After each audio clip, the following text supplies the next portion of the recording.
I'll give them a 4-star. But if this was at a nail salon, it'd probably be a 2-star. You know you ain't fixing this.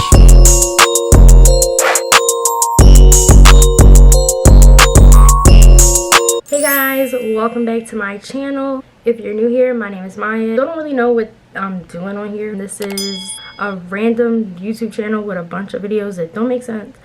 And for today's random video, as you can see by the title, I'm gonna be doing my nails. It's quarantine, all the nail salons are closed, so I came on here hoping to inspire my girls out there to learn how to do your own nails during this time, because you don't really have a choice. So oops, might as well go to CVS or Walgreens, get yourself a little kiss kit and do it. This is not a tutorial. I'm not a professional. This is just like a watch me do my nails type of thing. For future videos, I could show you guys what I use to do my nails and like go on a whole in-depth haul of what I use. But for today, we're just gonna do a video of me just doing them and not really talking and giving instructions, because I'm a little too lazy for that. So yeah, let's get into it.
You guys just saw the clips of me doing the nails, and I just wanted to come on here and say a couple last words before I go. I'll insert some pictures of the final products. They are okay. So far, these are the best I think I've done. I started in like December. I just do these for fun. So emphasize on the I am not a professional. Let me say another thing. These took longer than I expected. I started filming at 11-ish and finished at like 1:45. Now, I'm not doing this again. I don't think I have the energy in me because these took a lot. And they didn't even turn out how they were supposed to. But it's fine. It's okay. They're so cute. I'd give them like a 2-star rating. Actually, you know what? For me, I'll give them a 4-star. But if this was at a nail salon, it'd probably be a 2-star. But they'd still charge you $40, so I saved $40 basically. That's the end of the video. I hope you guys enjoyed. Like, comment, subscribe. Follow me on Instagram. The ad is the same, supposedly my page. And you guys stay healthy out there, and I'll see y'all later.